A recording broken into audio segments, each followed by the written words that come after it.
রাধে রাধে সবাইকে। তো আজকে বিকেলবেলা হঠাৎ ইচ্ছে হলো একটু ঘুরঘুর করে আসি, তো সেই জন্য ঝটপট রেডি হয়ে নিচ্ছিলাম।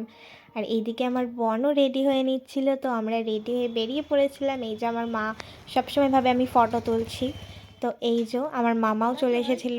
আজকে মামার মুডটা একটু খারাপ, কারণ ঘুম থেকে উঠে এসেছিল। তো দেখো আমরা বেরিয়েই পড়েছিলাম। আমাদের এখানে শুধু ঠাকুরই সাঙে করে যায় না, এখানকার ছেলেপিলেও দেখো খুব সুন্দর সাঙে করে খেলা করতে করতে যাচ্ছে। তো আমরা বেরিয়েছিলাম যখন, তখন সকালই ছিল, বাট আস্তে আস্তে সন্ধে হয়ে গেছিলো, কারণ শীতের রাত এখন। তো আমরা এদিক ওদিক সেদিক দিয়ে ঘুরে ঘুরে ঘুরে ঘুরে যাচ্ছিলাম।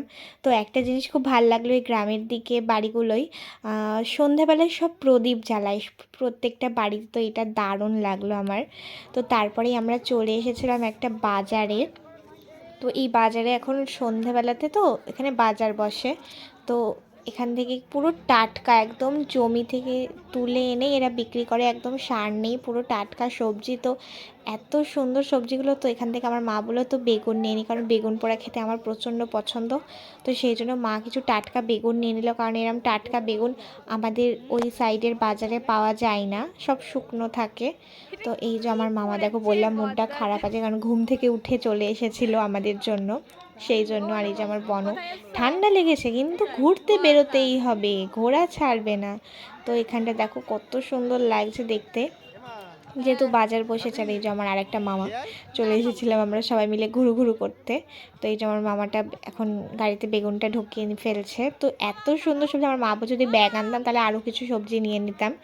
তো এখানে তারপরে আস্তে আস্তে আমাদের কারবোলা মাঠে দেখি একটা মেলা বসেছে, তো সেই জন্য আমরা ঢুকলাম। তো আমাকে দেখে মনে একদম ভয় পেয়ে যেও না, কারণ আমার ঠান্ডা লাগছিলো, তাই আমি ওইভাবে ছিলাম। তো এসে দেখি মেলা এখনও শুরুই হয়নি, মানে হবে কিছুদিনের মধ্যে মেলাটা শুরু হবে। তো এখানে আসলাম, আমরা জেনে গেলাম যেখানে মেলা হবে। তো তারপরে মেলা থেকে বেরিয়েই আমার মা আর মামা একটা চপের দোকানে দাঁড়ালো চপ খাবে বলে। তো সেখান থেকে আমরা এই যে মা বুড়িমাকে দর্শন করে চলে যাচ্ছিলাম। তো এখানে এসেছিলাম আমরা মোমো খেতে, মোমো কাকুর কাছ থেকে, কারণ আমার মোমো খেতে ইচ্ছে করছিল। তো এই দেখো এই পোগো টেডিটা, আমার পিকাচু টেডিটা এত ভালো লাগছিলো, তো আমি ওই জন্য রেকর্ড করে নিয়েছি। আমার ওরকম একটা ছিল, বাট আমি খুঁজে পাচ্ছি না সেটা। তো যাই হোক, আমরা বাড়ি চলে এসেছি মোমো টোমো নিয়ে। তো এই যে আমার মামা, দুই মামা এখন বসে বসে চপ আর কফি খাচ্ছে, আর এখানে আমরা মোমো খাবো বলে বসে আছি। তো আমাদের সব খাওয়া কমপ্লিট। আর এই দেখো আমাদের পাকাশোনা, দেখো নাচ করছে দেখো। তো ঠান্ডা লেগে গেছে আমাদের পাকাশোনা, সোয়েটার টুপি সমস্ত কিছু পরে এখন পাকাশোনা কিউটি পাই হয়ে বসে আছে। তো কেমন লাগছে আমাদের পাকাশোনাকে অবশ্যই জানিও তোমরা, আর ভিডিওটা কেমন লাগলো সেটাও জানিও। ভালো লাগলে লাইক কমেন্ট এবং সাবস্ক্রাইব। টাটা।